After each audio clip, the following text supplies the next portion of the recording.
Hey guys, my name is June, and today we'll be covering the latest news around the gaming industry. First, some Helldivers 2 drama that has unfolded throughout the week.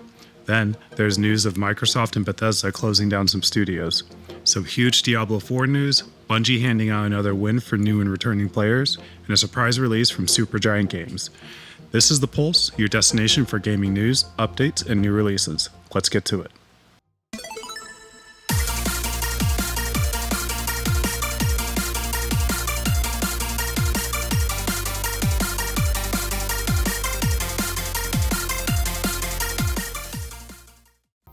Alright, starting off, we've got more drama unfolding in the Helldivers 2 community.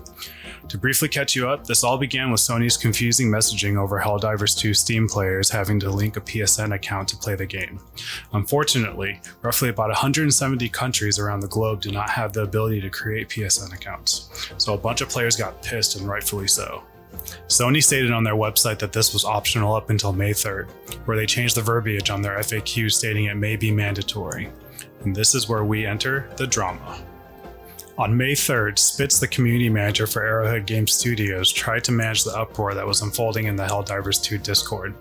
When emotions started to get the best of everybody, at some point, Spitz suggested players should, quote, make their displeasure known in a place where it might actually make a difference.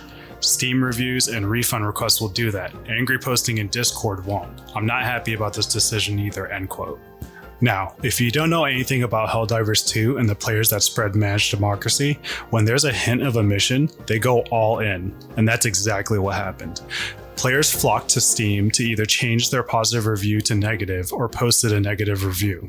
In a matter of hours, Helldivers 2 went from mostly positive to mixed. And this leads us to May 4th, the next day. Spitz stands behind a suggestion by having players show their discontent on Steam by revising their review or asking for a refund. He states, "My suggestion to people to change their reviews to negative was completely genuine. People are emotional, and rightfully so. Many of them won't be able to play the game anymore, and it sucks." So what's this all lead to, really? On May 6th, Sony posts on X that they have reversed the change for all Steam players to link a PSN account. Their response shown on the screen. So that's all said and done. But wait, there's more. So on the 7th, Spitz announces that Arrowhead Game Studios has let him go, which leads to the current state, where a petition has been started for Arrowhead to reinstate Spitz as the community manager.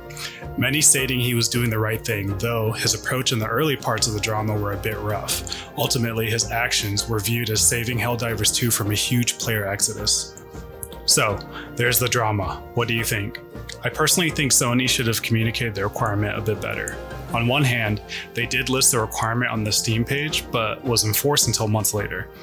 They also try to chalk it up as another layer of security, which, come on, it's kind of ironic for Sony to push security as the reason for enforcement because, they have the best track record when it comes to player security. Anyways, let us know what you think about this whole fiasco. For more information on the petition, please scan this QR code and it'll take you straight to it.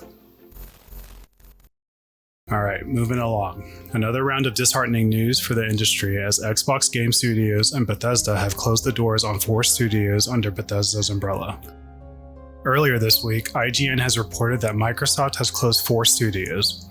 In an internal email obtained and verified by IGN, Matt Booty, head of Xbox Game Studios, states the closures are part of reprioritizing titles and resources. The studios that will be closing are Arcane Austin, Tango Gameworks, Alpha Dog Games, and Roundhouse Games, where Roundhouse Games will be absorbed into ZeniMax Online Studios and will move forward working on the Elder Scrolls Online. Here's some more information for the studios that are actually closing. So for those of you who purchased Redfall's Hero DLC, make good offers will be provided. As for Hi-Fi Rush, it will still remain available on all the platforms it was originally released on. As for Bethesda's other studios, they will remain open and moving forward according to their plans. Those studios include Arcane Lion, Bethesda Game Studios, id Software, Machine Games, and ZeniMax Online Studios. Next on our list is Diablo 4's massive patch coming to Season 4. This patch list is huge and I suggest reading it directly, link in the description below. But here's some highlights. Itemization updates such as all aspects now exist in the Codex of Power, extracting aspects now upgrades it in the Codex of Power. Enemy levels 95 and above will always drop 925 item power. Going forward, all uniques will drop across all world tiers.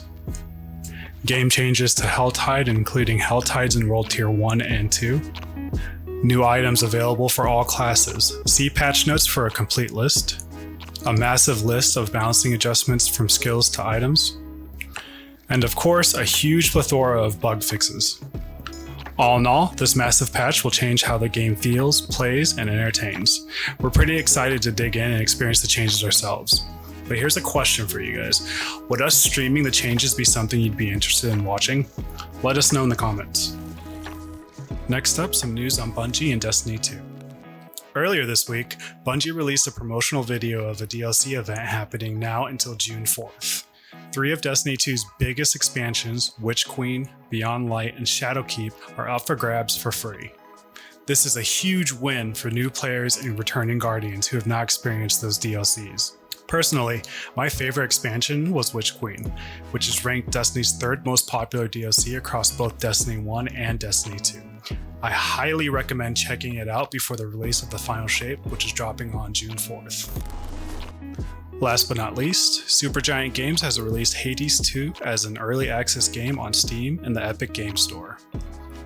I'm going to be honest here, it caught us off guard, but it's truly welcome.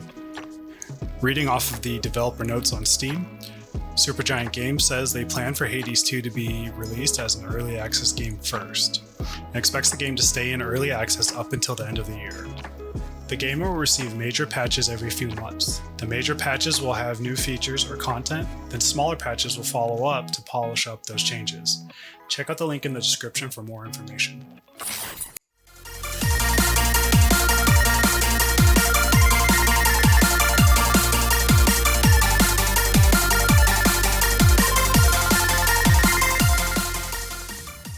All right, and that wraps everything up. If you've gotten this far, thanks for watching and sticking with us. As a new channel, your views are greatly appreciated. Please leave us some feedback in the comments. We'd like to hear what resonates with you and what doesn't. Again, my name is June, and this is The Pulse, your destination for gaming news, updates, and new releases. Have a good one.